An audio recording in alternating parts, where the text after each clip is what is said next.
Evacuate. Move briskly. Do not run, as this can create panic. Never go in search of possessions. Assemble at the muster point. Conduct a roll call to ensure everyone is accounted for. Give the results of the roll call and other relevant information to the fire service personnel on arrival. Remember, Fire safety begins with you.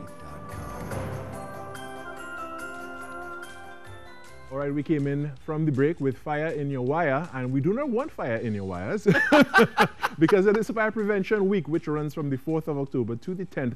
And this morning we'll be speaking with two guests with relation to that. I'm speaking about Jude P. Rogers, who is the acting fire sub-officer, and we are also chatting with Lana Maria Belgroves, who is a firefighter of the Mon Repos Fire Station Southern Division. Good morning and welcome. Good morning. Thank you for joining us this morning. And so we saw that very informative video there about fire prevention. And tell us what the theme of Fire Prevention Week is in Trinidad and Tobago this year. Okay, pleasant morning to our viewers and to TTT. The theme for Fire Prevention Week this year is fire safety during the new normal. And we all understand what that means. We all understand what that means. Basically, we've recognized, the fire service has recognized that the hazards and the situation has literally changed. Given the COVID-19 pandemic, we're now faced with persons being at home more often and basically social distancing and using electronic devices at home.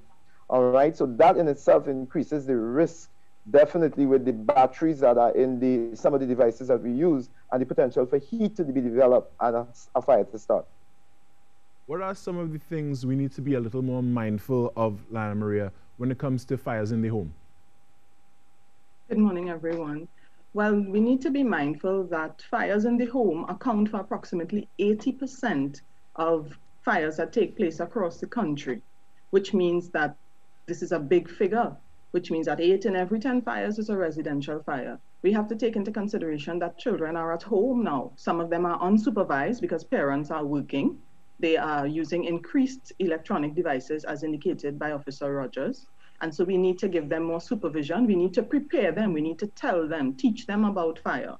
As the adult in the home, we recommend that you outfit your home with smoke detectors and an extinguisher, a minimum of 1 extinguisher. Smoke detectors, you can place them in each of your bedrooms and in your corridors, because early detection and suppression is the main way of controlling fires in a home. Once we detect it early through a smoke detector, if we have an extinguisher and we are trained and know what to do with it, we are going to be able to prevent the fire from spreading, reducing loss of lives, reducing loss of property. For 2020 alone, we have had approximately 5 fatalities from residential fires in the Southern Division alone. So it means that we are dealing with a challenge. Between 2016 and 2019, we have had 68 fatalities from fires.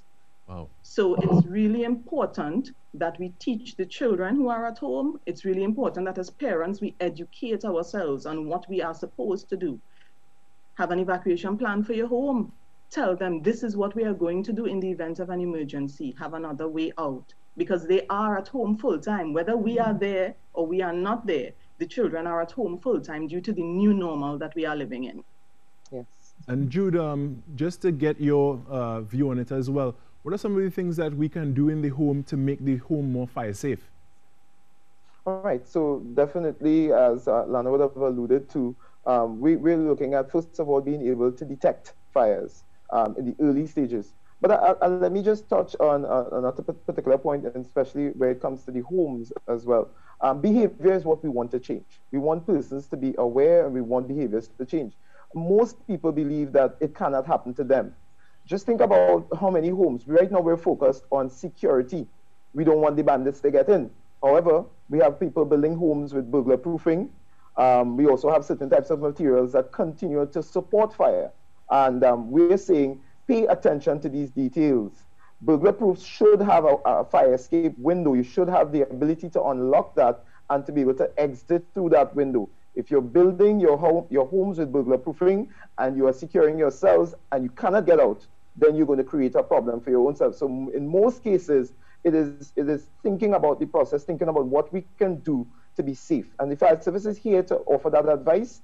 And we basically, we are also changing modes. You understand? We're going through a transition as well, so that most of our information now are going to be placed on our Facebook page and also onto our Instagram page.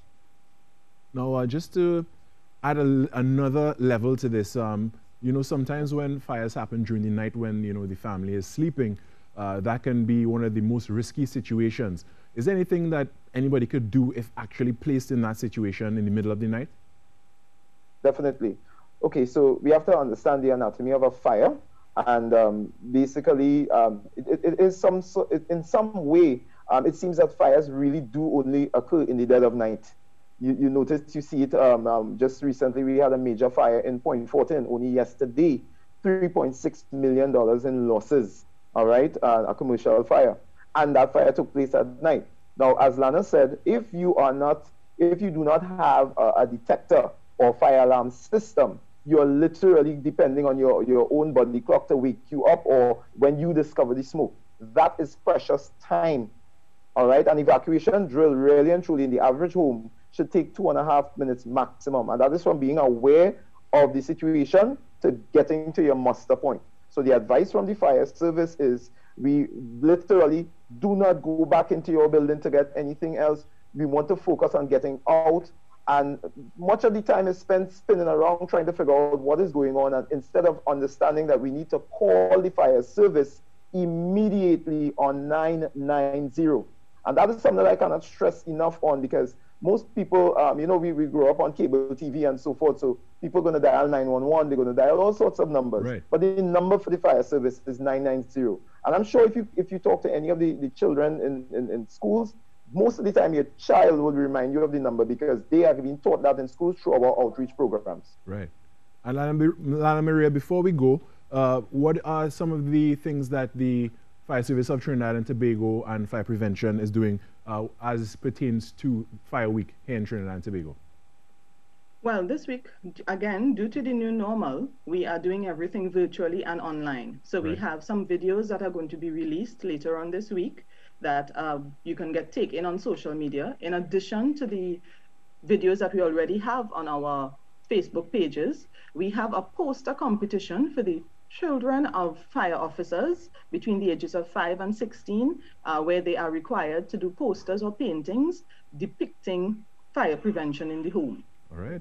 So we are spreading the word virtually because of the new normal. All right, and with that, I want to thank you both for joining us this morning. And as we continue to observe Fire Prevention Weekend in Trinidad and Tobago, running from October 4th to October 10th, you know, get the information, go online via the social media platforms and online platforms for fire prevention, and you can get all the information that is necessary to keep you and your family and your property safe during this time. All right, for now, we're going to take a short break and come back with much more. Stay with us.